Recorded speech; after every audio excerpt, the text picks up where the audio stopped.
All right, welcome back to the Blitz Banter podcast. Today we're going to talk about our wide receiver and running back rankings after week 6 and dive right into some waiver wire pickups ahead of week 7. So we'll start off with our waiver wire pickups. I'll start with my five.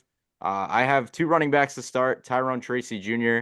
from the New York Giants. It's pretty clear that he's going to take over for Devin Singletary, and with Singletary being out the last 2 weeks, his usage, has gone up as not only a running back but a receiver as well. This past week, he was used as a running back and a receiver. He ran 17 times for 50 yards and a touchdown. And he caught all six of his targets for 57 yards. It's only rostered in 13%. So going to go with Tracy there. Also going with Isaac Guerendo, only rostered in 0.4% of leagues. Extremely low. He's the rookie running back in San Francisco. Right now, Jordan Mason's the NFC's leading rusher, but I think that's going to change with Christian McCaffrey definitely coming back. He also got an ankle injury last Thursday, so we'll see what happens. Guerendo came back into the game. Even though Jordan Mason wasn't severely injured and was back on the sideline, they did use Guerendo a lot more. So I have him as a potential pickup along with Tyrone Tracy. Then a couple of receivers for you. Demario Douglas of the Patriots, only rostered in 0.8%, with Drake May under center as quarterback.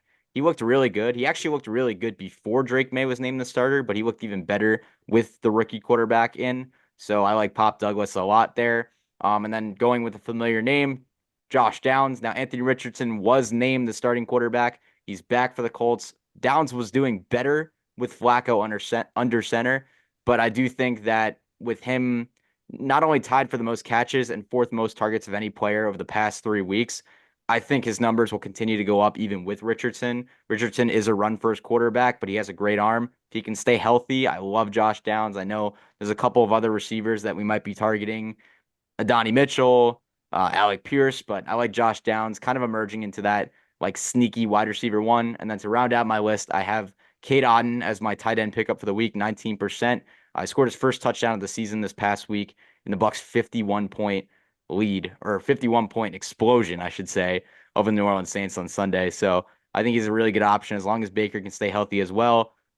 Chris Godwin was obviously their number one target this past week, but Mike Evans went down, opened up more opportunities for Cade Otton. So I like him as a tight end going forward, with the tight end list looking a little weird the past couple weeks, and there only being so many good tight ends to roster in leagues. So those are my five guys. Once again, Tyrone Tracy, Isaac Guerendo, Mario Douglas, Josh Downs, and Cade Otton. I'll let you guys take it away with your waiver wire pickups. Yeah, I'll just run through mine really quickly. Number one, Hunter mentioned this guy last week, but I'm going to mention him again. Juju Smith-Schuster. He's still available in enough leagues where I think he warrants a pickup.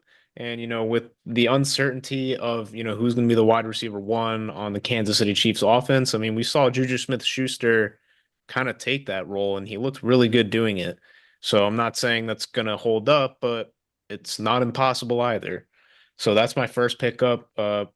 Adam already mentioned it, but Tyrone Tracy Jr., I'm not going to go over all those stats again. You guys know he's going to take over as the RB1 in the New York Giants as it looks, and he's just a really talented player.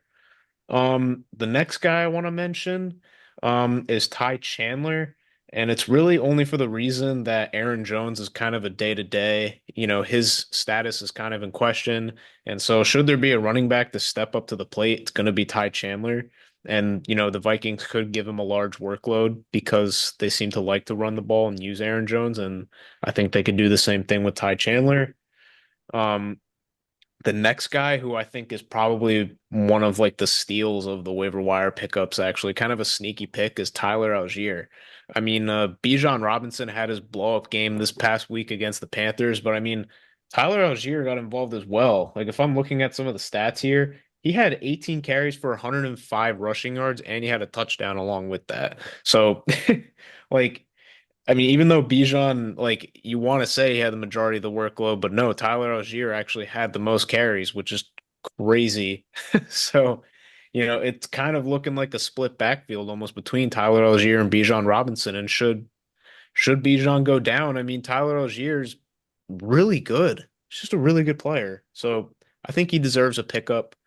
The next guy I want to mention is Christian Watson, and this one actually really surprised me because I didn't think he'd be available in less than 50% of leagues, but here we are.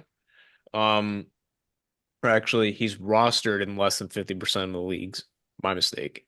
That really surprised me. And I just think, Christian Watson, he's like really one of those just big play potential guys. And it's really hard to like think that he doesn't deserve to be, at least a stash on someone's team on the bench because I think, if you had to start a wide receiver because your wide receiver one or two is on a bye week, I don't think Christian Watson is the worst play ever. So I just think he's worth a pickup. And then the next guy I want to talk about is Jalen Warren. And this is just simply to the fact that I'm not impressed with Najee Harris. He only has 3.9 yards per carry on the season. And to me, that's not really warranting, why you should be the RB1 on your team. I mean, we talk about guys like Rachaad White with efficiency issues, and I don't think it's as bad as Rachaad White, but 3.9 yards a carry, that's not really what you want out of your running back. And we've seen Jalen Warren be, that 4.5 yard per carry type player. And I think Jalen Warren could really see an expanded role in the Steelers offense. So those are my waiver wire pickups for this week. Yeah, I'm going to add four more guys out of this here. One, I'm going to go with an obvious choice. He somehow was only available or he's somehow rostered in 54.4% of rosters on ESPN Fantasy. Tight end, who's arguably one of the best tight ends this year, is Cole Kmet of the Chicago Bears. You'd think it'd be way higher, that percentage. I guarantee you it'll be much higher come Tuesday night or Wednesday morning because he's balled out the last few weeks and in a Chicago Bears group of skill players. There's so many guys to go with between Roma Dunze, DJ Moore, Keenan Allen. But it seems like a lot of these red zone targets are going to Cole Kmet as he keeps scoring, and that's the main thing with fantasy football.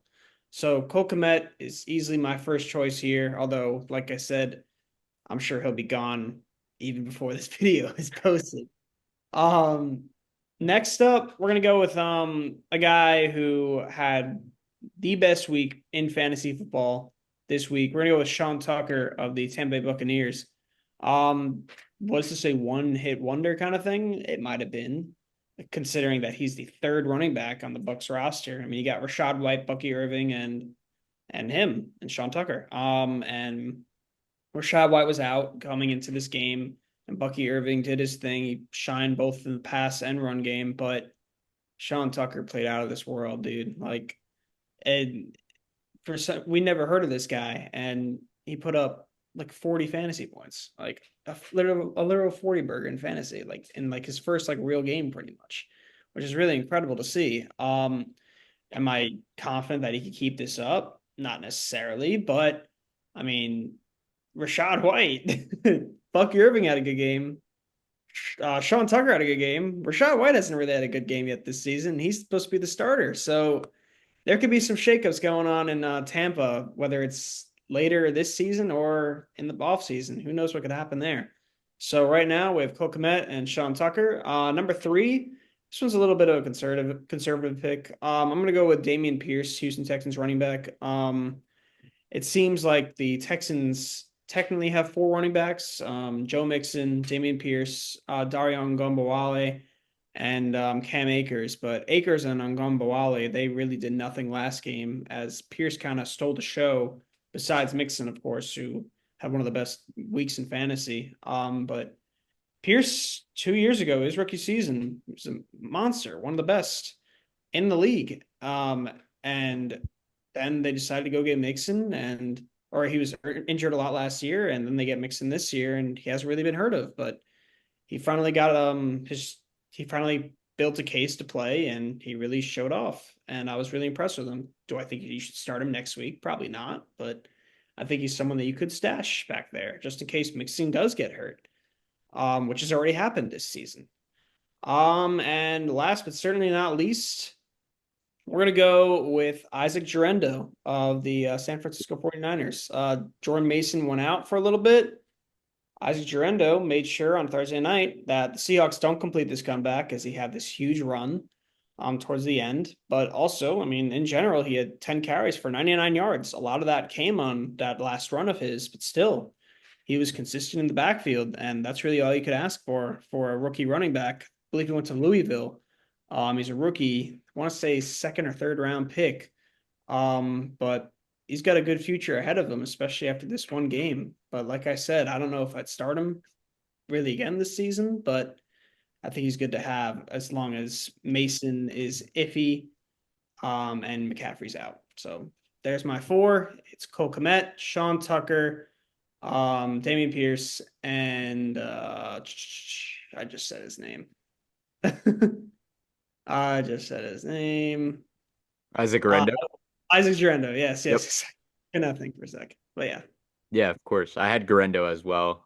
Guerendo or Guerendo, the I rookie looked. running I back. looked at the pronunciation right before we started here. Guerendo. I think it's Guerendo. Yeah. Okay. Well, he's phenomenal. It will be interesting to see. Like I said, I mentioned it as well. We're not going to go further in with him, but um, when CMC does return, will he kind of take on that RB2 back? I mean, I mentioned it. Jordan Mason has been the leading rusher in the NFC. But the last couple weeks, he hasn't been as good. Now he's banged up. Again, potentially an opportunity. It doesn't look like McCaffrey's going to come back until after the Niners bye week, which is week 9. But now this gives an opportunity to kind of almost have a split backfield between Guerendo and also Jordan Mason. So you also have Elijah Mitchell, who typically would be the RB2, but he's out for the season, I believe. So it's like now you have the next man up. And I think with him being a rookie and there's a lot of potential with him, a lot of upside, which we saw last Thursday against the Seahawks. I think he would be a good pickup as well. But one more thing I just want to quickly add. I love that you mentioned Cole Kmet. I know he's rostered, and I think you said around 54% of ESPN leagues. Yes. I picked him up. I want to say it was week 2 or week 3. It was the week that George Kittle was hurt. He was sidelined. I want to say I think it was week 2 or week 3. Well, he's been phenomenal. He stepped up that week and he had another 2 touchdowns. And he looks like one of Caleb's favorite targets in the end zone. It seems like rookie quarterbacks love to target their tight ends. So just keeping that in mind, I feel like Cole Kmet is a really good pickup. So I love that you mentioned that as well. And So having him and George Kittle. Another thing going back to the Niners is once CMC does return, will Kittle's numbers go down because he's more of a blocking tight end when it comes. He's less of a pass catcher because he likes to be that extra lineman for CMC. I mean, you have the best running back in the game, so having an extra tight end. I didn't originally draft one, but having an extra one can't hurt. And I think Komet was a great mention by you. So I just wanted to add that. appreciate it. All right. Well, thanks so much for watching this video. Today we ranked our running back rankings, wide receiver rankings going into week 7. Also gave you a couple waiver wire pickups going into this week and talked a little bit about week 6. Best of luck to your teams this week. Make sure to follow us if you haven't followed us already on Instagram at Blitz Banter Pod and subscribe. It really helps out the YouTube algorithm at Blitz Banter Podcast on YouTube. Like some of the YouTube shorts, some of the memes, some of the rankings that we're posting on Instagram, and all of that content that's going to be coming out on a weekly basis. And thanks again so much for watching. Best of luck to your teams this week in week 7.